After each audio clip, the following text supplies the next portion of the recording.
No, he'll wake up right now. In St. Louis, a man swings at nothing. In a North Carolina lab, a man bends to look at nothing. In Alabama, a helicopter pilot is going nowhere. Have these people all lost touch with reality? In a way, yes. This is virtual reality. It's something that when you use it, you detach yourself from the real world. Detaching from the real world is nothing new. Television has us used to it. I mean, for instance, it looks like I'm surrounded by animation, but I'm not. This is just a studio effect, like this park, downtown traffic, and this video game. Television can fool you into thinking I'm here. Well, just imagine if it could fool you into thinking you're here. By displaying it on a visor, directly in front of your eyes, and making it all move when you do. Whoa! That's new. That's virtual reality, where players fight each other as characters they see on their video visors. Their helmets send signals to a computer. When they duck, it tells their character to duck. When players look over their shoulders, the computer shows them what's sneaking up behind them. She hit me. You feel like you're actually there. Actually where? In some made-up 3D world. The kids that use our system say, I'm not going back to a flat screen after this. Everything else is wasted. I mean, this is it. Disney World is already using virtual reality on some rides. The military trains pilots with it. They never have to leave the base.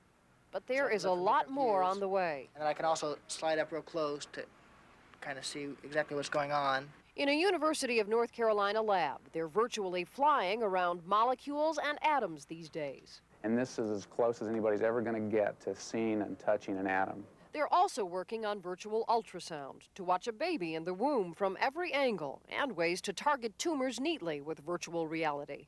Most people don't like it, but I'm walking through the counter right now. There's even a way to walk in virtual reality. It's a program for architects, so they can look over a remodeling job. Especially this shelf right here. Feels like it's much lower than I would expect. Before a single wall goes up. Don't know what I'm doing yet, but we'll get there. The cost to play a game, about $1 a minute. 35 seconds left. To buy the technology, from the thousands to the millions, but expected to get cheaper. The same way that personal computers became cheaper, that calculators became cheaper. The same technologies that are used there are what is used here. And in about a year, much more lifelike. You take a picture of your face, scan it into the computer, and actually have your face as one of the characters that you meet in the VR world. I can meet myself. You can meet yourself. In virtual reality. Sort of an out-of-body experience. Eventually, it'll be as real as real life. That's the ultimate goal, and still science fiction, like the so-called holodeck of Star Trek's Starship Enterprise. No headgear, no cables. Everything there just seems absolutely real. Computer. Exit holodeck. End program. That potential is worrisome even to virtual reality's proponents, who say it could one day be used for the ultimate pornography, addiction, violence. If you are in a virtual world and you have an office model of your office and you pick up a virtual shotgun and blow your boss away because it might be amusing, then does that blur the line between the activities that you do in fantasy and the activities you do in real life? It's early yet. Virtual reality is still at the stage of bug-eyed helmets and pistol grips, a toy. There's a bat.